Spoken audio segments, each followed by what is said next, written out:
Hey, Sorkin, I just went through the comments. The one question keeps coming up over again. Why the are you writing this book? Jesus Christ, what a party pooper. What a party pooper. I don't know, man. I think it's supposed to be, the book's supposed to be like a beach read. A beach read? Yes. Chamath, did you read it? My God, no. I saw the title. I was like, skip. All right, besties. I think that was another epic discussion. People love the interviews. I could hear him talk for hours. Absolutely. We crushed your questions, admit it. We are giving people ground truth data to underwrite your own opinion. What'd you guys think? That was fun. That was great. Chamath, you're going to love these characters. I kid you not. I kid you not.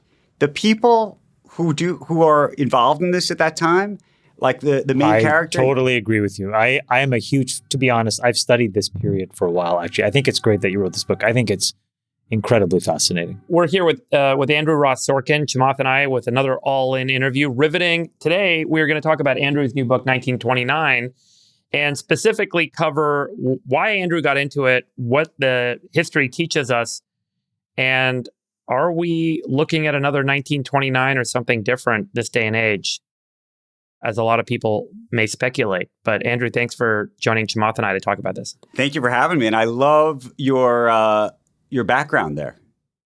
Thank you. A true image of what was actually happening in October of 1929, crazily enough. That's right. And it was colorized by some AI or something, I think. But yeah, great. How and why did you get into this era of 1929, the great stock market crash of 1929? Like, you're a busy guy. You're on TV every day. We see you all over. You're at conferences. I saw you at a conference in Southern California this week. Then you're at another conference and you're back in New York. You're very busy. At what point did you say, hey, I want to sit down and write a book about this era? Okay, so here's what happened to me. So I'd written that book, Too Big to Fail, about the 2008 financial crisis. Right. And people used to always say to me after that, they'd get into these like very in-depth conversations about 1929, or they'd want to know more about 1929. And most people know that something terrible happened in 1929. They know there was a crash in 1929. They oftentimes think it like is the Great Depression or leads to the Great Depression. But if you were to ever ask most people, now Chamath and you are maybe in a different category, and say, well, who were the people who actually were engaged in this? What were they saying to each other? Who was sleeping with who? Who was trying to over who? What was actually happening here? And what were the incentives and what were the motivations that led to what clearly were some poor decisions? I couldn't find that. So I went on a vacation like 10 years ago with my wife, very nerdy, and I like downloaded all these books to my Kindle. And there's some great books, by the way, about this period. Don't get me wrong. But they didn't have the sort of character-driven story. Like, I loved Den of Thieves. I loved Barbarians at the Gate. I loved stories about people. Fabulous books. Fabulous books. What did your wife think when you ignored her the entire vacation you guys were on and were just reading books on your Kindle? I mean, I think she thought I was out of my mind. But no, so I read these books and I was like, okay, where's the story? Where are the people? Before you get to the people, can you give people a concise I was going to ask you for a TikTok of the overarching economic issues before we get to the sort of the characters. Totally. Because I think what, to your point, which is an important one, people think it was like stocks went down. Right. But the other things like the overproduction of the economy, tightening interest rates, the war debt, like all of this stuff was just commingled and nobody fully understands that. Can you maybe give folks a precise representation of the setup? Okay. So let's just go back. Let's go back to 1919, because actually I think that's a critical year.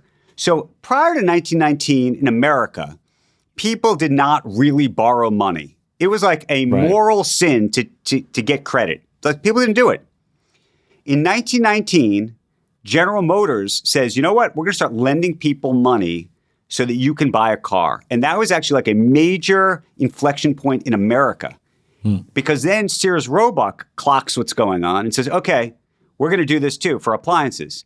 And then a guy named Charlie Mitchell, who ran a bank called National City, which becomes Citigroup, says, you know what? We can do this for stocks. So we're, and all of a sudden brokerage houses are opening up, on the corners of streets the way we see Starbucks today. It's like literally like that. And you could go into one of these places and you could put $1 down and they would literally loan you $10 off of your dollar. I mean, that's how insane things were. And at the time, there was no risk underwriting of any kind. Really. Zero risk underwriting. Nobody understood what they were doing. By the way, there's no SEC, there's no regulations. Somebody who read this book early said, "Oh, in your research, did you get a chance to read any of the prospectuses for the companies?" I was like, prospectuses? Like if there was like a leaflet that they handed out on the street, you'd be lucky. So there's nothing. And it's just like a complete go-go era. Forget about 1929. In 1928, the stock market went up 48%. So people are there's just sort of like this, it's a little bit of the Chuck Prince when the music's playing, you're dancing, and everybody's dancing, and nobody's even thinking about the music stopping, kind of like ever. Now, meanwhile, there's also these technological changes. I mean, huge generational technological changes. In the same way, I think we're probably talking about like AI today, radio. So RCA was like the NVIDIA of its time. Everybody wanted into RCA. The stock ticker was radio because it was like it was like going to change the world. And the other big piece of this was also similar to today, this idea of democratizing finance. It was like, okay, the elites have had their way. They've made all the money. We're now going to let everybody in on the action.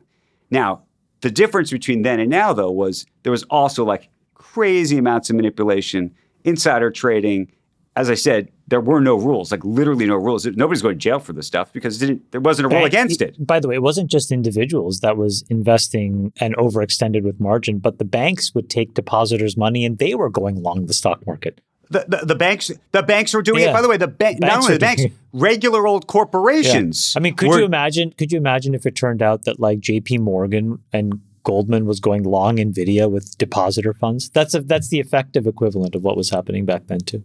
You had corporations taking their balance sheet and effectively then loaning it out so that people could go buy stocks. That was the other thing that was happening. So there's this sort of like just the push towards investing and overproduction and all sorts of other things created this sort of frothy market. And you had a Fed. You mentioned the Fed, which is an interesting part of this.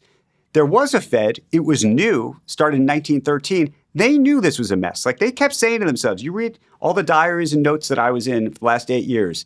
They knew there was a problem. But they were scared out of their mind about doing what they probably should have done, which was raise interest rates.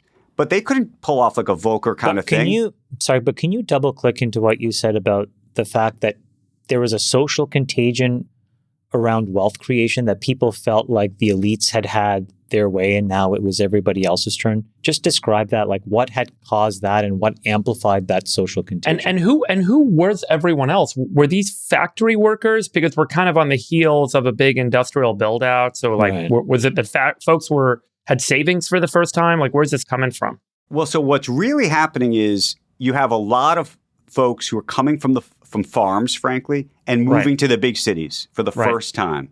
That's a huge part of what's happening. So most of the trading, I should say, is happening in the big cities. It's not happening, out in small towns. It's happening in big cities for the most part.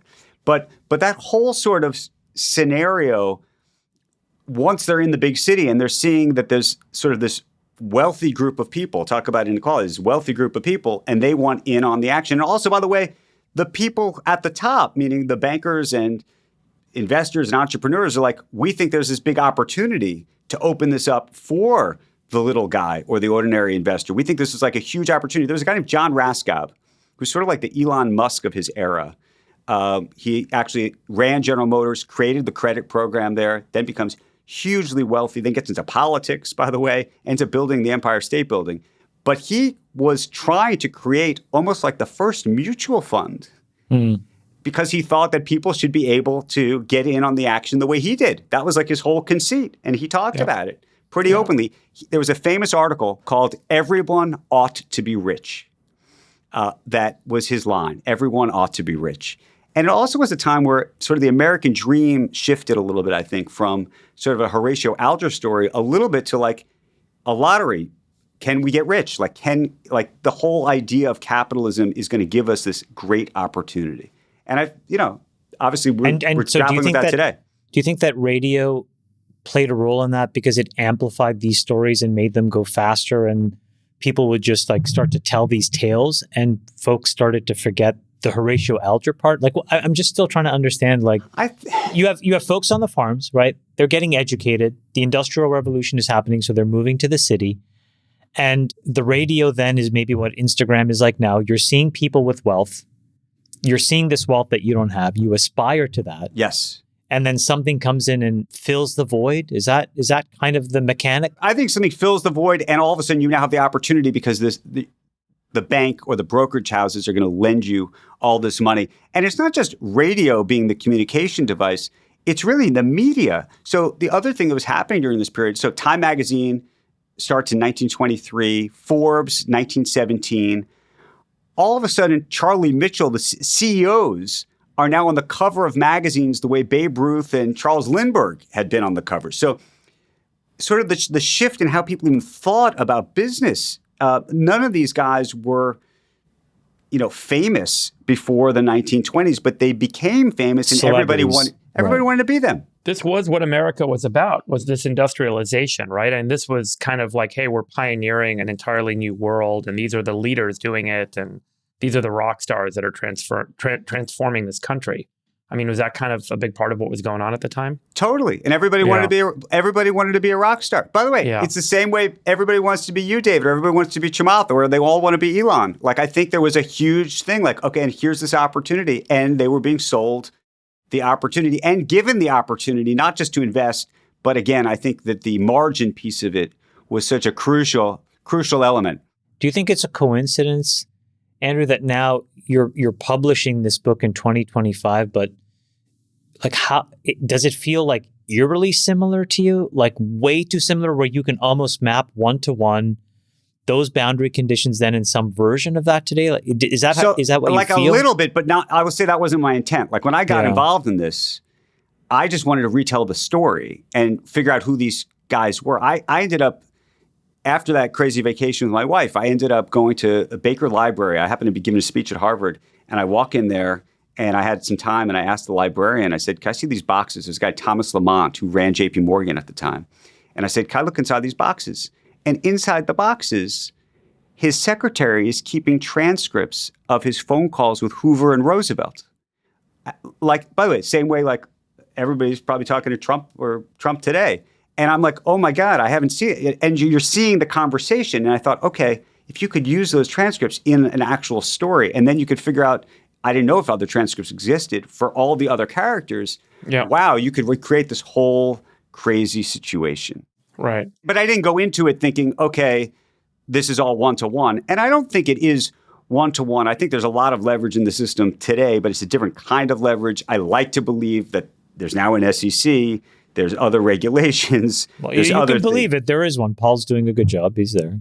So I'm not here to tell you that like we're going off a cliff tomorrow. I think there's probably some things that are happening in our economy today that do mirror that period. And I hope there's some lessons in here. But do you think the regulations that have been put in place over the past 100 years, and there have been several cycles, one of which happened after 2008, of trying to create new protective provisions around how we operate in our financial markets, have they actually changed things enough, or does the human element always find its way? It always finds its way to frothiness, to frenzies, to these kind of moments of exuberance, easy money. And this like there'll always be a path, whether some people might argue crypto tokens, there was an NFT moment a few years ago, wherever the regulation kind of path of least resistance is, that's where everyone goes. Totally. That's always going to be the case.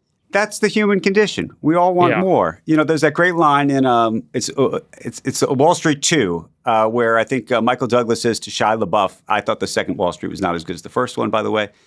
Says something like, "What's your number?" And he looks at him and he goes, "More." Right. And that's that's humans. That's humans. And that's humans. And more means we're all trying to figure out how we're going to get to more. And I think that was what was going on then. To some degree, it's what's going on now. I think it's always going on. It never changes. It's not like there's some unique moment today. Maybe there's technology that's kind of unlocked this kind of new cycle, but look, the other piece of this, and it was actually a lesson for me that I still grapple with today. I think people think the word speculation is like a dirty word. And the truth is, having now written this book and Too Big to Fail and just spending all this time reporting on all of this, you need speculation. Speculation is the twin of innovation.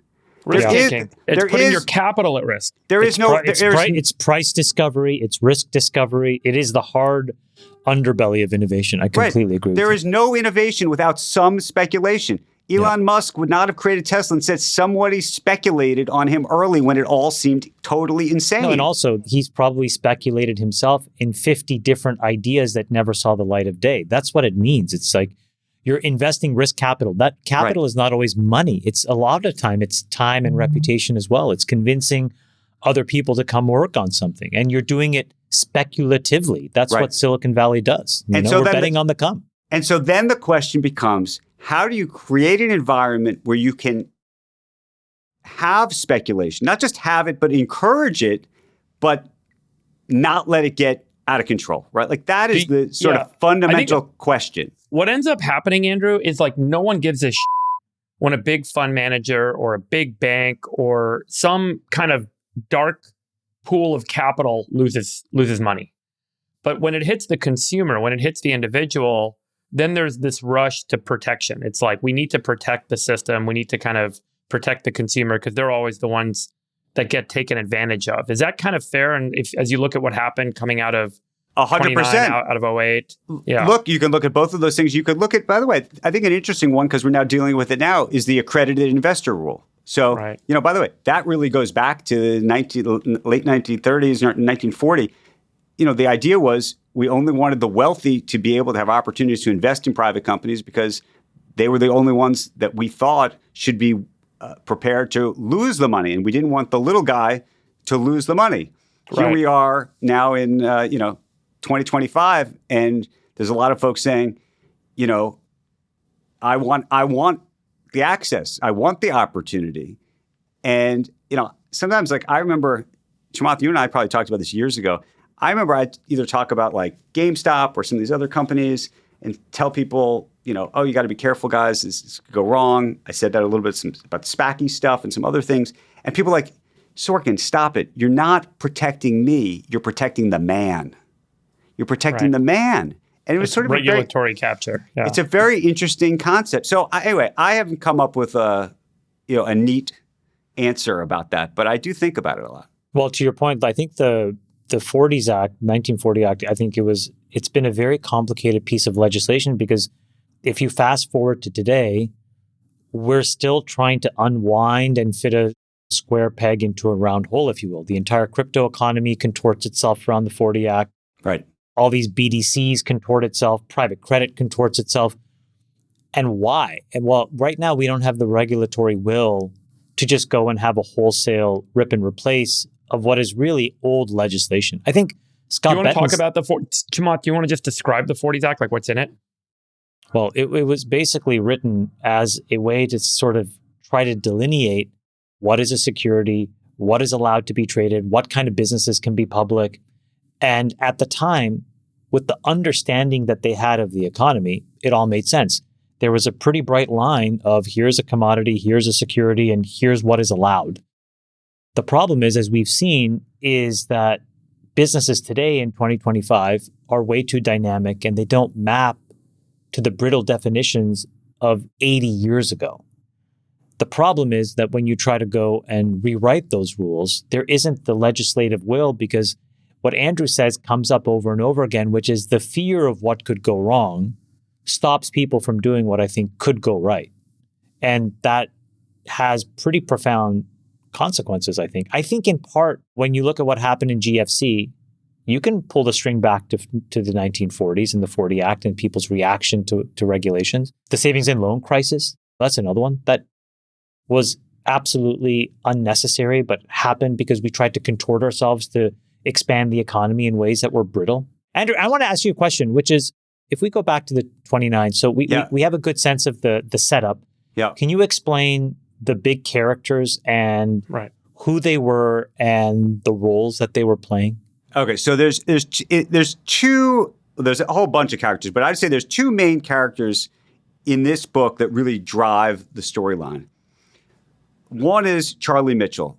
this fellow who runs National City, he is the Jamie Dimon of his time in terms of fame. He might actually be more like Michael Milken because he really does develop sort of credit for the public. Michael, of course, did it for businesses later. Yeah. But they used to call him Sunshine Charlie. And he was on the board of the New York Fed.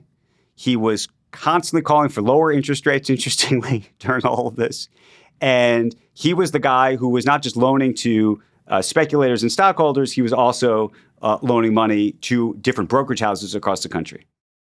On the other side of the story in Washington is a guy who you probably heard of or know named Carter Glass. Yeah. Carter Glass was the Elizabeth Warren of his time, or maybe even like AOC. AOC, yeah. And he would, by the way, he was like a racist Elizabeth Warren, interestingly, given the weird things going on down there at the time. Anyway, he would rail for years about this thing that he described as Mitchellism. He believed that Charlie Mitchell and what Charlie Mitchell was doing was going to upend the economy effectively. And as the story plays out, they are sort of pitted against each other. One of the things that Charlie does is he defies, or at least appears at one point to defy, the Federal Reserve, which is trying to clamp down on speculation. They don't try to raise interest rates. What they weirdly do is they send a letter to all the banks saying, please stop lending to speculators. And the banks don't know what that even means, so they stop lending basically to everybody. And Charlie says, we're not going to have that. So we're going to start lending ourselves. And that sort of creates this whole other dynamic, which leads him to end up being in front of Congress. And I don't want to give away the story, but he does get arrested on the steps of his own home for doing some crazy things later in the story. But those two sort of play a big role. And then you get to see how Glass-Steagall came about, which, by the way, is shocking because it is not what you would think at all. It almost has nothing to do, I don't want to say it has nothing to do with breaking the banks apart for like political reasons, but it actually has to do with business reasons, meaning there was like some major bank money and lobbying going on behind the scenes to F over JP Morgan by the guys who were running Chase and the Rockefellers. Wow. So it's wild. The story is wild. I mean, okay, so just the summary, but the Glass-Steagall, I think, as I understand it, but tell me, basically separates commercial banks and investment banks. And separates commercial banks and investment banks. And then sets up the FDIC, basically. And sets up the FDIC. Right. Again, when you see how that all came together, the FDIC piece of it, the backstory of like these laws. So it's not coming from consumer protection as much as you're saying lobbying to try to basically like marginalize the 800-pound gorilla. Exactly. Right, Exactly. okay. And you'll see it. You will be in the room with these people, literally going in there, sitting in the White House, begging Roosevelt to do this. And by the way, Carter Glass is actually unhappy about it. I found letters where Carter Glass is like, this bill is getting taken away from me and is basically being taken over by the bankers, which is almost hilarious because Elizabeth Warren loves to cite this bill as sort of some panacea. Andrew, as you look at markets today, just to come back to the modern era, I don't want to ask you the simple, like, draw the parallels, but are we in, and I've heard you ask this question a lot lately, like, are we in a monetary bubble? Are we in an inflationary bubble? Are we in a speculative bubble? Are we in no bubble? So I'm assuming we're in some bubble and we just don't know when it's going to pop of some sort. And by the way, we don't know how big it's going to pop either. It doesn't have to be 1929. It could be 1999. It could be 2008. It could be smaller than that. I don't know. Do I think that there's leverage? I mean, you guys talk about this AI investment phenomenon that's taking place right now. And for the most part, the big corporations are spending real cash. So that's not levered. But you look at a lot of the real estate plays, the energy plays that sort of on the periphery of this, there's a lot of leverage there. I think the private credit world, we don't really know where all the leverage lies right now. Now, I don't think that any of that is as leveraged as what we were talking about, this like 10-to-1 situation in 1929, or maybe, or even like the subprime situation in 2008. But I don't know, at some point you start to look at some of these, like the NVIDIA OpenAI deal or the AMD deal, and there is a little bit of a circular kind of thing going on there for now. And I just don't know where, but that could be, we could still be years away from this. And by the way, it could work out on the other end. But what about like government monetary fiscal issues, the central bank monetary policy? interest goodness. rates, and then the fiscal issue, the government spending right now. Ultimately, if you have a devaluation of the dollar, we're seeing gold at $4,000 an ounce. We're seeing the dollar basket trade down. I think one of the worst years we've ever seen this year. Does that ultimately translate into a higher index on the stock market because the dollar is worth less? I mean, could this actually be more of a monetary or fiscal kind of problem than it is a speculative kind of problem? Well, so you would think it would be, but then so yes, I think like the classic economists would say this, these things should not be happening at the same time. Meaning, look at the price of equities, look at the price of gold, look at the price of, U.S. Treasuries right now. It doesn't, at least classically, it shouldn't line up the way it's lining up right now. So I just don't know. I would have thought that the investor class would have wanted to charge us a higher premium for our bonds these days for a whole bunch of reasons, but they don't. Maybe that's just like life is relative and other countries are, not doing as well. And so we're still the prettiest girl at the dance. I think that's exactly right. But we've never seen so much capital, so much printing happening as we see today. I mean, the 7% debt to GDP in peacetime with an expanding economy, never seen that before. Totally. But then if that's the case, you'd think that we'd all have our money in Bitcoin or gold, but we don't. Why is that? I don't know. How do you invest? Anyone ever ask you that? Most people don't ask me that. And the truth is, I'm not allowed to invest in individual stocks.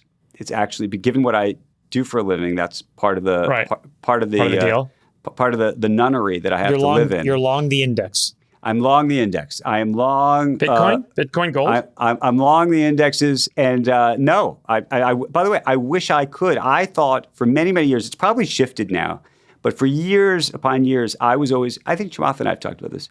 I was always worried about buying Bitcoin because I didn't know. I didn't want to be on TV or in the papers. Well, I would do it. I came on CNBC I would tell Sorkin to buy it. And I would at sit there. 100 a coin, 200 a coin. And Sorkin would show me a clip of Charlie Munger telling me that it was rat poison. And he would say, Chamath, what do you think? And I said, I have tremendous respect for Charlie and Warren, but they're wrong. I remember those moments fondly and sadly because I should have listened. I should have listened. But so you have a very balanced kind of portfolio, pretty vanilla down the middle. Super vanilla. I'm not going to get index funds. I'm not going to get rich, unfortunately. Do you regret being a journalist that restricts you from access to the markets? I mean, you seem to have a good pulse on what's going on, but really what matters in markets is having a pulse on what the actors in the markets are doing.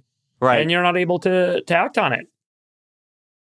I have misgivings about it. How about that? You're the character in your show.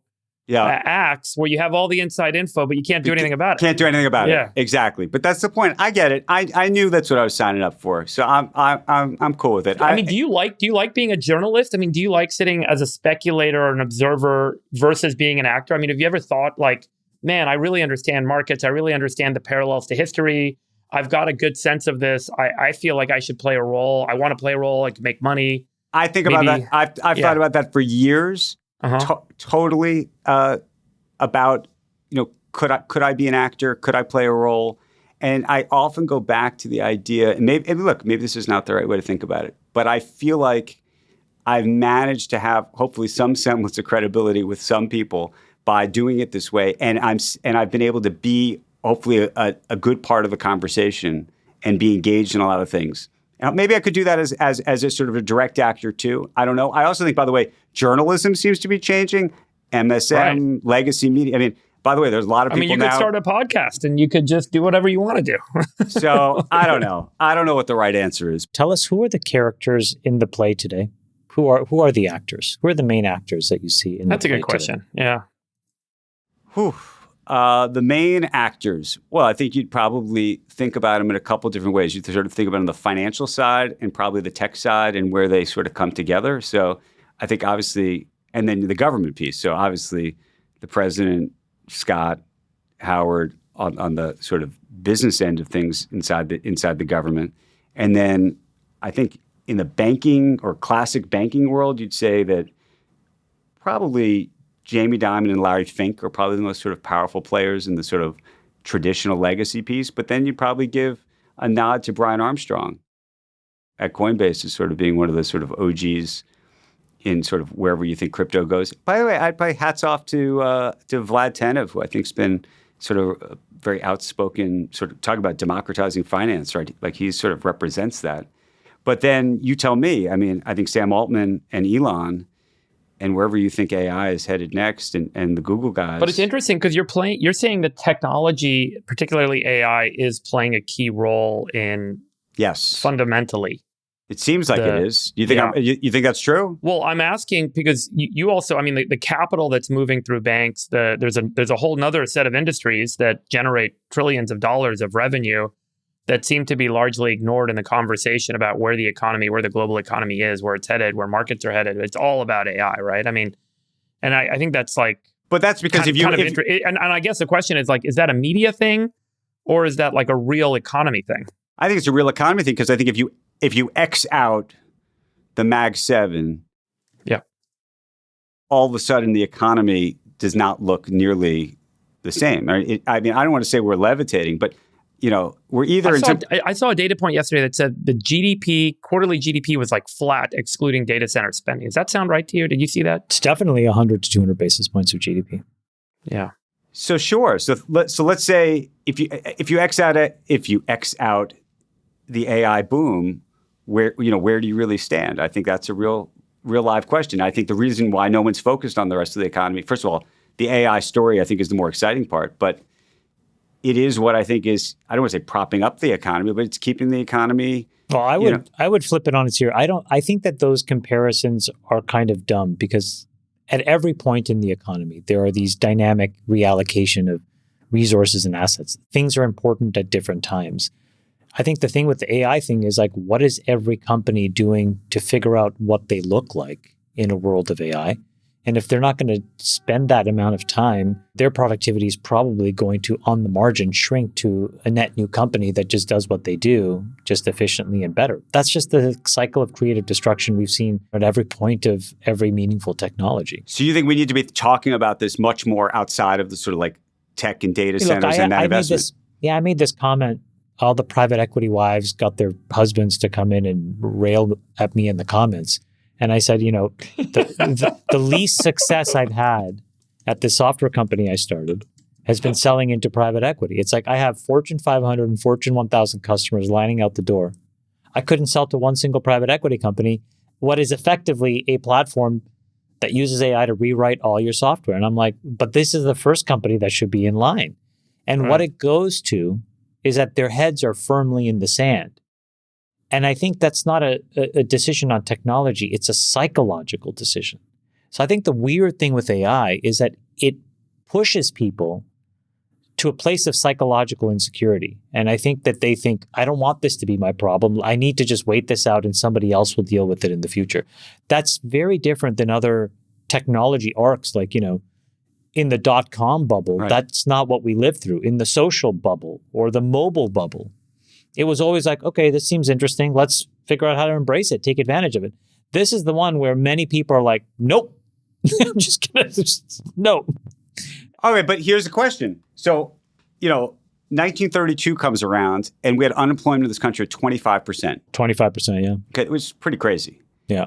If the AI boom is as successful as I think we're all excited it could be, and it affects every industry in every way and all the things we're discussing here, there need to be massive productivity gains, like massive, like crazy. And invariably, productivity gains are sort of a euphemism for cutting costs in some other way. And that ultimately probably is going to have an impact on employment in this country. And or do more things. Or do more things. And the question is, which one is it? Or by the way, is it a combination of both? I would probably it's a combo. You high grade people so that they spend less time doing drudgery and you allow them to work on more important things. Like I'll give you an example. My wife runs a life sciences business. And what's funny is when she looks at AI, she's like, all of this stuff is trying to sell me speed.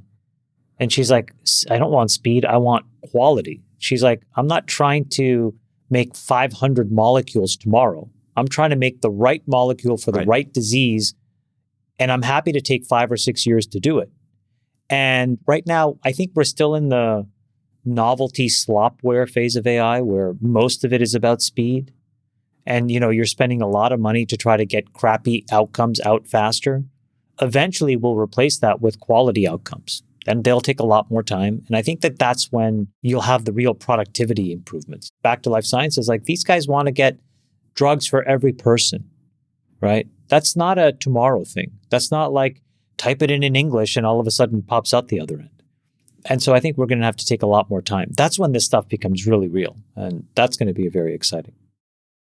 Andrew, did we see coming out of the crash of 1929 a big move towards socialism in this country, saying, hey, capitalism has failed us? And, how do you kind of speak to the rise of socialism today and the argument that capitalism's failed most Americans? Well, so yes. And to add on to that, do you think the New Deal would have looked the same, or would there have even been a New Deal if there hadn't been a crash in 29? Okay, so 2 quick answers. Yes, that conversation happened, but not nearly as quickly as it happened, for example, after GFC of 2008. So I remember being down at like Zuccotti Park, Occupy Wall Street, all of this conversation we're having now about socialism versus capitalism, like that happened immediately. In 1929, that conversation did not happen immediately. Part of the reason it didn't happen is because there was sort of like a slow roll on the economy and even the market. So there was sort of a disconnect between the economy and the market. People forget at the end of 29, the stock market actually was down only 17% by the end. And so people thought it was actually going to come back. There were times when it actually seemed to be coming back. And Hoover had this idea that it was almost like a psychological problem, and that the market and the economy were detached from each other. He then starts making all of these sort of, frankly, mistakes. Obviously, the Fed doesn't flood the system. Hoover decides he wants to raise taxes. He does Smoot-Hawley with tariffs. That's something he had pledged to do to try to get farmers to actually vote for him. And he thought that was like a pledge that he had to keep. And so there's a whole sort of set of policies that came into play. And the Hoovervilles don't show up, meaning these sort of like tented camps, sort of think Zuccotti Park. That doesn't happen really till 1932. And when you go back and look at why Roosevelt won, it wasn't actually on the economy. If you go and look at the polls, it was over prohibition, crazily enough. And so it didn't have that sort of social effect. Having said that, famously Roosevelt, on his inauguration day, goes after the bankers in the inaugural address. And then, of course, the New Deal shuts down the banks, has what was equivalent of a national holiday. 9,000 banks go out of business.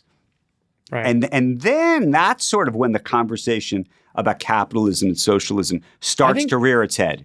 I think it's because at that point in American history, we had not yet made the promise to the average American that they have the right or the opportunity to buy a home, to get a college education, to have progressive income every year. As you point out, most folks were transitioning from an agrarian to an industrial economy. And so the big transition in life had been, wow, I can get an apartment. I don't have to work 12 hours a day, grueling physical labor in the fields. I can actually live and walk to a grocery store and get amazing food and meet people and socialize and live in this amazing city. And it was before we had made all of these promises that I think led to these expectations that folks then end up feeling disappointed by. And they blame it all on the failure of capitalism. That, my personal opinion, as you know, is that it's fundamentally a function of overspending by the government and overpromising rather than allowing natural market forces to bring everyone up, which fundamentally I think created and creates a lot of the distrust and the issues we face. But can I just add on top of that? Because, you're describing what I always think of as sort of the leave it to Beaver American dream that people sort of have in their mind, which is really more of like a 1950s style dream. And actually was a function, I think, of a post-World War situation where the country was, we were a monopoly power. Everybody else was out of business. This is also the time, like the reason why unions even worked, I would argue, in large part, was because there was this period of time where we were the only players in town. And so we could charge monopoly rents for a lot of things. And people could buy a house with a white fence and have 2 kids and have an edge. All of those things that we now say are the dream. Look, there's some people who think that was an aberration in history. I hope it wasn't. But I'm saying there were a lot of forces at play that created that dream. But I don't think that was the dream in 1929. Yeah. Do you buy into Ray Dalio's points of view that we're at the end of an empire, end of a cycle? I hope we're not. You look. I think you look at a lot of the things going on right now, just with how much debt we have. I sort of look at the Neil Ferguson view of the world, which maybe lines up pretty directly with Dahlia, which is that when you get GDP, if you start to look at like defense spending as a percentage of GDP, there is this point at which, at least historically, you have like a real problem, and that sort of it created the end of the empire. I think that happens in his view of the world in 2040. So maybe there's still time to turn it around. I don't know what about you? It's a very exact forecast, 2040. You ever read that? What's that series? The Asimov series on where they've got this like social forecasting capability.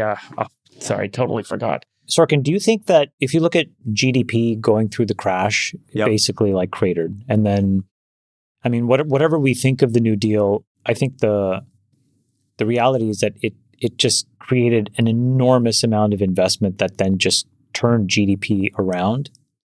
Is there a version of the New Deal that America needs to do today? Is there a new compact we need to have with our citizenry today? Well, so there's two things that happen, though. There's the New Deal and then World War II. I mean, so I think you have to sort of lump them in a way together in terms of the spending profile and why we were spending. And well, I think even in the mid-30s, though, like really before we were engulfed in it, we were cranking like 8, 9, 10% GDP. My point is just that idea of a new social compact, a new set of like agreements. I don't know. Like, are we at a point? Maybe we do. But what does that look like? And where are we going to get the money to spend it? That's the real question. And how can we? I think Friedberg would say, well, I'm not going to put words in Friedberg's mouth, is that the agreement is actually not about spending more, but actually less, and getting folks to understand that these trade-offs need to happen. So I agree with you, and I agree with David on that. Like, I think we have to cut spending in a big way, but this goes back to the more issue, which is everybody wants more. The irony, Sorkin, and I've shared this point of view many, many times, but I think when we made the promise, when the federal government and people who got elected to represent the population in the federal government got elected, they said, we're going to give you an education. And then we're going to use federal spending to do that. We're going to give you access to a home. We're going to create this federal home loan program. And in all these cases, when there was a promise made on giving you the more, it was all about increasing government spending. We're going to give you access to healthcare. And then Medicare became kind of this ballooning spending line. Because in every case, because it's not actually a free market, the government doing the spending gets taken advantage of, and all the costs underlying that spending line get inflated. Because there's no natural market force of buy and sell. There's only a market force of buy. And that's why education costs have ballooned. That's why housing has ballooned. That's why medical expenses, pharmaceutical drugs have all ballooned. Because as soon as the government provides that as a service, it completely distorts the market, and you can never get out of that free fall. So the fundamental challenge is you have to have the more difficult conversation, to your point, of it's not more, it's less, and we're all going to have to kind of deal with that. Or you're going to do the same thing that everyone's done historically, which is wealth taxes and, growth slows, all the stuff that kind of we've seen many times before. But this is now, you're talking about like it's almost a paradox or a challenge, which is how do you get the public to buy into the idea of less, right? That is the fundamental question. We all know that we have to spend less. I agree with that. And by the way, I feel blessed that I could probably afford it, but to take less. But the question is, if you don't have it, taking less. They'll say, rich assholes like you guys can say that. Good for you. Bullshit. Like, that's not fair to me. And I think that's the big issue, is the people who would proclaim that would be immediately attacked. Like, you live with less. Tax the rich. And that becomes where Dalio and others have argued historically. You see these notions of civil unrest, of civic splits that happen. By the way, the book is the Foundation series. I don't know why it didn't come to my mind. The idea is called psychohistory, where the guy can actually predict all of these social trends, because they're all predictable and they all happen in cycles. Okay, can I just throw one other thing in this? Because I'm so curious about it. And I spent a lot of time thinking about Smoot-Hawley in terms of tariffs. So there's I think a fair argument that tariffs were now tying to national security, resilience today. And like, we may decide philosophically you want to have an automobile industry in the United States, because if you let BYD sell cars in this country, we would not sell cars in this country, and we wouldn't make cars in this country ever again. And you may think that that's a bad idea, and you want that to be here. Having said that, if we do this, which we are, we will probably spend more to buy less technologically capable cars 10 years from now than the next time we all, if you go on vacation to Europe or Asia and get in the back of one of these other cars. And how should we think about that?